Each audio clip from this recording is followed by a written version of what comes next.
Ser podcast. Las 8 de hoy por hoy en Ser Podcast. Hola, muy buenos días. De todos los reveses judiciales que se ha llevado hasta ahora Donald Trump, el que ha recibido esta madrugada quizá es el mayor. 3 jueces que forman el Tribunal de Comercio de Estados Unidos han anulado los aranceles, por lo que dejan en suspenso la medida con la que Trump ha contraído la economía y la geopolítica de todo el mundo. La Casa Blanca ya ha dicho que va a recurrir, pero de momento los tribunales dejan en suspenso la mayoría de las tasas que estaba aplicando después de muchos vaivenes y después de haberse corregido a sí mismo. El tribunal considera ilegales los aranceles a Canadá y a México, a China y los aranceles del 10% para todo el mundo, que es lo que aplica ahora mismo a Europa, por ejemplo, mientras Washington y Bruselas se habían dado hasta julio para seguir negociando. Sastre, buenos días. Buenos días, Barceló. Justo cuando Donald Trump estaba enfocando, o lo intentaba, su política ahora contra Harvard y las universidades, con los visados a los extranjeros, justo cuando acaba de anunciar, también esta noche, que va a revocar visados de estudiantes chinos y a revisar lo que cada extranjero publica en su red social,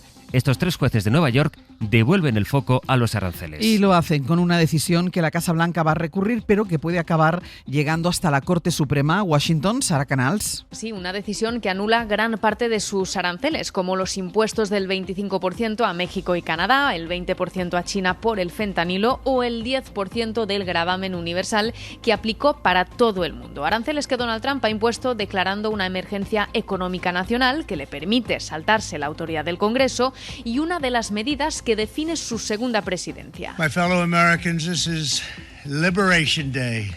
Waiting for a long time. Y que presentó ante el mundo en ese Día de la Liberación. Según este tribunal, para declarar esta emergencia nacional debe existir una amenaza inusual y extraordinaria, por lo que concluye que el presidente Trump se ha excedido en su autoridad. Y luego, por otro lado, los aranceles que sí siguen en vigor son los que afectan a los coches, el acero o el aluminio, al implementarse mediante una ley distinta. Un portavoz de la Casa Blanca ya ha criticado la sentencia, alegando que los tribunales no deben entrar en cuestiones políticas y se espera que el presidente recurra a este fallo, con lo que la decisión final se debatirá en el Tribunal Supremo. Hoy por hoy noticias.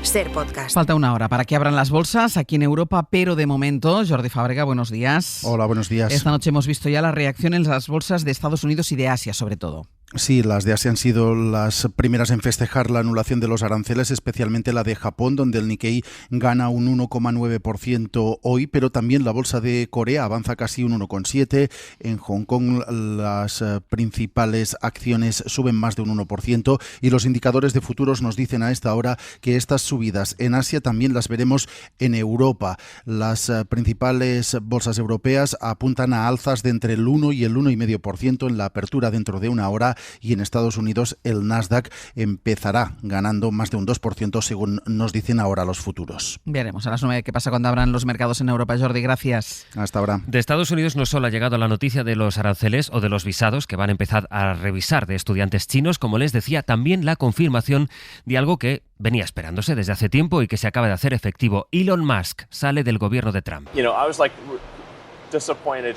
hombre más rico del mundo, el dueño de Tesla o de X, que se va, aquí lo han escuchado, decepcionado. Lo reconocía él mismo en esta entrevista que ha dado a la CBS y de la que se han distribuido de momento un adelanto, un fragmento. Ha dado las gracias Musk a Trump, pero admite su decepción en su renuncia en el Departamento de Eficiencia, ese departamento que crearon para pasar la motosierra y recortar el gasto público. Musk se va, dice, decepcionado por el presupuesto de la Casa Blanca y su proyecto fiscal que, dice él, socava su trabajo. Aquí en España hay novedades en torno al caso Leire Díez. Aquí en el PSOE va a abrir expediente, pero contra quien no va a tomar medidas cautelares es la militante socialista que se reunía con empresarios e incluso con un comandante de la Guardia Civil a los que ofrecía un supuesto acceso a la Fiscalía o a la Abogacía del Estado a cambio de información con la que poder atacar al mando de la UCO que investiga los casos que afectan al gobierno. Hoy publica El Confidencial que Javier Pérez Dolcet es uno de los empresarios que estuvo en esas reuniones y al que este medio etiqueta también como fontanero de Ferraz, aunque ya saben que Ferraz niega cualquier tipo de vínculo. Bueno, lo que le dijo a este medio, a El Confidencial, y apuntó Dolcet que Santos Cerdán e incluso Pedro Sánchez, ahora lo escucharán, conocían sus maniobras para sonsacar información que pudiera comprometer a la UCO. Esto que publica ahora El Confidencial es el extracto de una conversación que tuvieron con él, con Dolcet, en el mes de septiembre. Esto es Pedro Sánchez directamente con Cerdán, con Santos Cerdán y directamente con Leire. Y además hay muy poca gente adicional que tenga la información, y así va a seguir. Esto es lo que le dijo Dolcet al Confidencial, insisto, en septiembre. Después de publicarlo, tuiteó anoche Núñez Feijóo: toda mafia tiene un capo.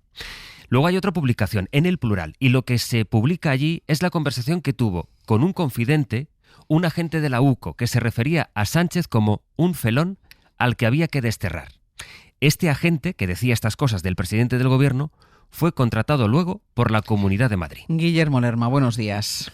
¿Qué tal? Buenos días, Ángeles. De momento lo que sabemos es que el PSOE abre expediente y admite el daño que puede provocarle este caso, del que tanto Ferraz como Santos Cerdán se han desvinculado, pero descarta tomar medidas cautelares contra Leire Díez. Sí, de hecho dice el comunicado del PSOE que sus militantes tienen deberes pero también derechos, y así explican que no se adopte ninguna medida cautelar contra una persona que consideran una militante de base más. Restan importancia al hecho de que hasta el año pasado ocupara un puesto en la dirección de Correos y antes otro en comunicación de otra empresa pública. Los socialistas insisten en que Leire Díez no es ni una emisaria del partido ni una persona con influencia en la dirección. Santos Cerdán es el secretario de organización. Con un solo brazo no tengo para tantas manos derechas. Leire es una militante y nada tiene que ver con Ferraz ni con organización. Aún así, la dirección del partido le abre expediente, sobre todo tras el revuelo y la incomodidad que el asunto está generando internamente. Ferraz denuncia sobre todo el tratamiento político e informativo que se le está dando a este caso. De hecho, el PSOE dice que va a realizar un análisis para cuantificar ese daño reputacional que le están causando titulares que hablan de Leire Díez como una fontanera del partido, algo que, insisten, nadie puede sostener.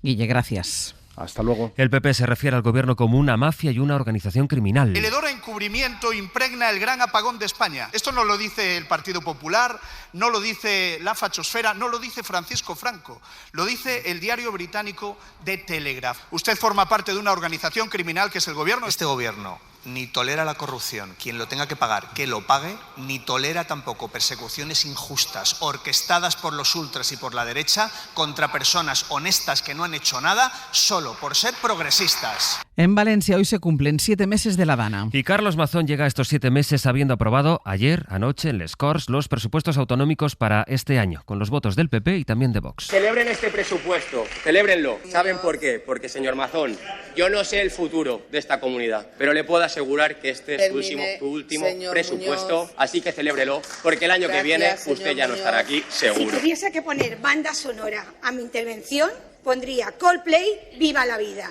Estamos de enhorabuena todos los valencianos, tenemos los mejores presupuestos en los peores momentos de la comunidad. Queda aprobada la totalidad de la ley de presupuestos de la Generalitat Valenciana. Señorías, continuamos. Señorías, no ha terminado la sesión plenaria.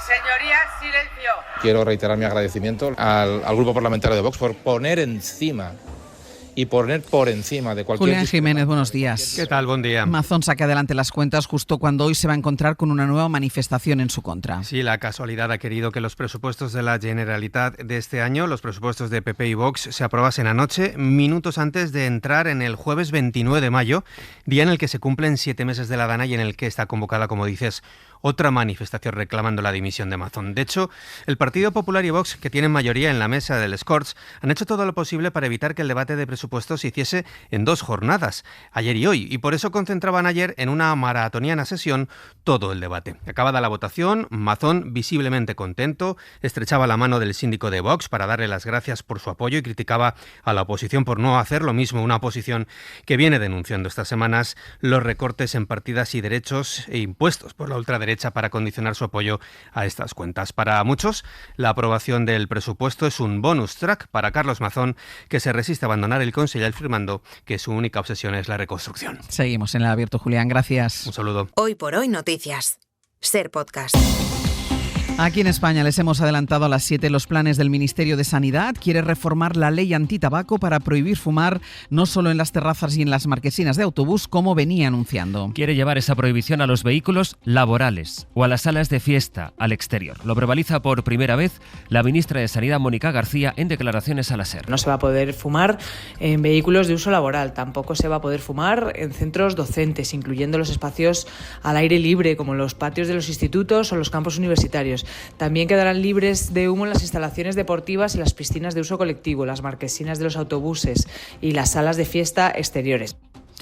Mariola Lourido, buenos días. Buenos días, Ángeles. Lo que tendrá que concretar el Gobierno es si tiene apoyos para aprobar esa ley de entrada, que es lo que entiende por vehículos laborales, y incluye también a los camiones, por ejemplo. Bueno, vehículos de uso laboral son todos los coches de empresa y la prohibición afectaría, por ejemplo, apuntan fuentes del Ministerio de Sanidad, a los transportistas, a furgonetas de reparto. La nueva ley tiene que pasar por la prueba de fuego, el Congreso, donde tendrá que negociarla con los socios de investidura para que pueda salir adelante. El PP siempre se ha mostrado en contra de las medidas prohibicionistas, sobre todo en lo que se refiere a las terrazas, y se ha puesto del lado de los hosteleros. Mónica García señala que este paso se da con el apoyo de las recomendaciones aprobadas el año pasado por los ministros europeos de salud en el Consejo de Europa. Dice que ya tiene el borrador de la reforma y que espera que pueda ver pronto la luz, aunque no fija una fecha concreta para que vaya al Congreso y, lo más importante, pueda aprobarse y entrar en vigor en esta legislatura. Mariola, gracias. A ti, hasta luego. Hoy por hoy noticias. Ser Podcast. En el abierto vamos a volver en directo a Canarias, al puerto de La Restinga, en El Hierro, donde ayer volcó un cayuco que estaba ya en el puerto, a unos metros de que pudieran tocar tierra las 150 personas que iban a bordo. Murieron 7 personas, 4 mujeres y 3 menores, una niña de 16 años y 2 de 5 años. Hoy además el Gobierno está citado a declarar en el Supremo para detallar qué medidas ha adoptado para tener en la red estatal de acogida a los cerca de 1.200 menores migrantes no acompañados que están bajo la tutela de Canarias, comunidad que pidió este paso al tribunal. Por lo demás, los ojos del mundo siguen mirando a Gaza. Y lo hacen después del baño de realidad que supuso escuchar ayer en Nueva York, en la sede de las Naciones Unidas, al representante palestino ante la ONU, Riyad Mansour, que contó varios casos de familias que lo han perdido todo, como el de la médica gazatí Ala Al-Nahar.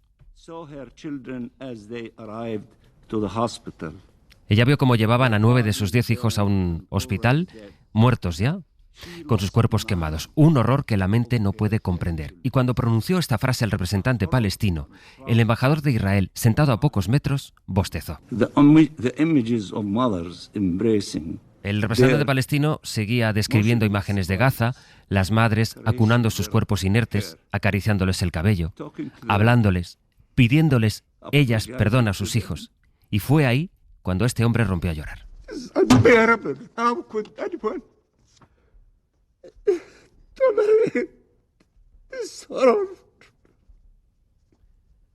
¿Cómo puede alguien tolerar este horror?, se preguntaba Mansour. Naciones Unidas ha calculado que 18.000 niños han muerto en la masacre israelí en Gaza. Pablo Morán, buenos días. Hola, Ángeles, buenos días. La realidad es que sigue muriendo gente en Gaza, incluso en el reparto de comida. Unos 10 en 2 días, unos por disparos del ejército israelí, otros aplastados por el tumulto que intenta conseguir algo de comida, como ocurrió ayer.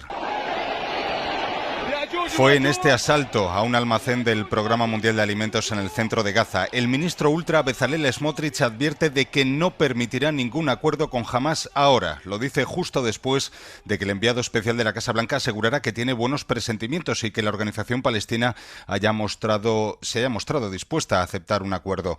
Netanyahu tiene además un aviso público de Trump sobre un potencial ataque a Irán.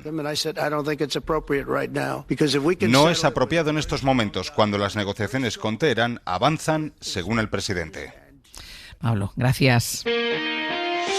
Hoy por hoy noticias. Ser Podcast.